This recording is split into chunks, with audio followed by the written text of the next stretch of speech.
Hello friends, welcome back to our channel Viji Foodsy. நான் உங்கள் விஜி. இன்றைக்கி நம்ம ஹோட்டல் ஸ்டைலில் ஃப்ரைட் ரைஸ் எப்படி செய்கிறதுன்னு பார்க்கலாம் வாங்க. அதுக்கு ஒரு பாத்திரத்தில் ஒரு 2 லிட்டர் தண்ணியை சுட வச்சுக்கலாம். ஒரு வானலில் ஒரு ஸ்பூன் ஆயில் சேர்த்து கொஞ்சமாக சால்ட்டு சேர்த்து 4 முட்டை உடைச்சி ரெடியாக வச்சுருக்கேன். இந்த முட்டையை ஊற்றி பொடி மாஸ் மாதிரி பண்ணி எடுத்துக்கலாம். 1/2 ஸ்பூன் அளவுக்கு பெப்பர் பவுடர் சேர்த்து நல்லா முட்டையை ஃப்ரை பண்ணி எடுத்துக்கலாம். நான் இன்றைக்கி ஒரு கிளாஸ் அளவுக்கு 24 கேரட் அரிசி எடுத்திருக்கேன். அது நல்லா 1/4 மணி நேரத்துக்கு ஊற வச்சு 3 தடவை வாஷ் பண்ணி எடுத்து ரெடியாக வச்சுருக்கேன். அதை கொதிக்கிற தண்ணியில் சேர்த்துக்கலாம். நீங்கள் இந்த பாஸ்மதி ரைஸ்லேயுமே செஞ்சு பார்க்கலாம். அரிசி நல்லா சேர்த்து மிக்ஸ் பண்ணி விட்டுட்டு கொஞ்சமாக உப்பு போட்டுக்கோங்க. உப்பு சேர்த்து நல்லா கலந்து விடுங்க. அரிசி ஒரு பக்கம் நல்லா வெந்து வரட்டும். அதுக்குள்ளே நம்ம முட்டையை ஃப்ரை பண்ணி எடுத்துக்கலாம். மாதிரி சின்னதாக ஃப்ரை பண்ண முட்டையை ஒரு பிளேட்டுக்கு தனியாக மாற்றி எடுத்து வச்சுக்கலாம். சாதம் நல்லா கொதிச்சிட்ருக்கு. அரிசி ஒன்றோட ஒன்று ஒட்டாமல் இருக்கிறதுக்காக ஒரு ஸ்பூன் ஆயில் சேர்த்துக்கலாம்.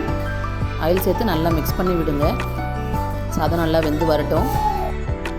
பீன்ஸு, கேரட்டு, குடமிளகாய் எடுத்து நீல வாக்கில் கட் பண்ணி வச்சுருக்கேன். கொஞ்சமாக இஞ்சி பூண்டு 2 வெங்காயம் நீல வாக்கில் வெட்டி வச்சுருக்கேன். சாதம் ஒரு 75% அளவுக்கு வெந்ததும் எடுத்து வடிச்சிக்கலாம். நெக்ஸ்ட்டு ஒரு வானலில் 2 டேபிள் ஸ்பூன் அளவுக்கு ஆயில் சேருங்க. எண்ணெய் நல்லா சூடானதும் பொடியை நறுக்கின இஞ்சி, பொடியை நறுக்கின பூண்டு, 2 பச்சை மிளகாவை பொடியை நறுக்கி அதையே சேர்த்து எண்ணெயிலே நல்லா வதக்கி விடுங்க. இஞ்சி பூண்டு பச்சை வாசனை போனதும் 2 பெரிய வெங்காயத்தை நீல வாக்கில் கட் பண்ணி வச்சுருக்கேன். வெங்காயத்தை சேர்த்து நல்லா வதக்குங்க. வெங்காயம் வதங்கிறதுக்கு தேவையான அளவு உப்பு சேர்த்துக்கலாம். வெங்காயம் ஒரு 50% அளவுக்கு வதங்கினா போதும். வெங்காயம் வதங்கி வந்ததும் நீல வாக்கில் கட் பண்ண பீன்ஸு, கேரட்டு, குடமிளகா அந்த காய்கறி எல்லாத்தையுமே சேர்த்துக்கலாம். காய்கறி எல்லாம் சேர்த்து நல்லா வதக்கி விடுங்க. காய்கறியோட கலர் சேஞ்ச் ஆகாமல் இருக்கிறதுக்கும் டேஸ்ட்டுக்காகவும் ஒரு டேபிள் ஸ்பூன் அளவுக்கு சுகர் சேர்த்துக்கோங்க. சுகர் சேர்த்து நல்லா மிக்ஸ் பண்ணி வதக்கி விடுங்க. நான் இன்றைக்கி கடையில் 150 கிராம் பீஃப் 65 வாங்கிட்டு அதை பொடியை கட் பண்ணி எடுத்துக்கிறேன். நீங்கள் இதில் சிக்கன் 65லையுமே செய்யலாம். காய்கறி 50% அளவுக்கு நல்லா வதங்கி வந்துருச்சு. இதில் நம்ம வடித்து ஆற வச்ச சாதத்தை சேர்த்துக்கலாம்.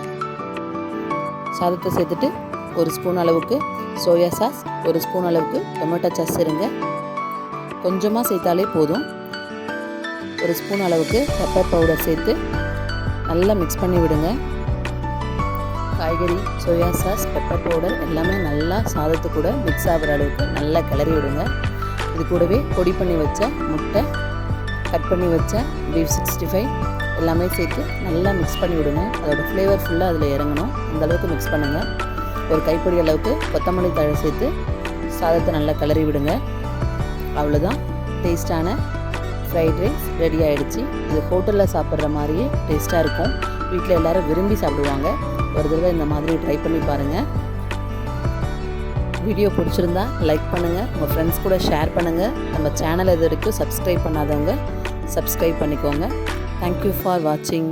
பாய்.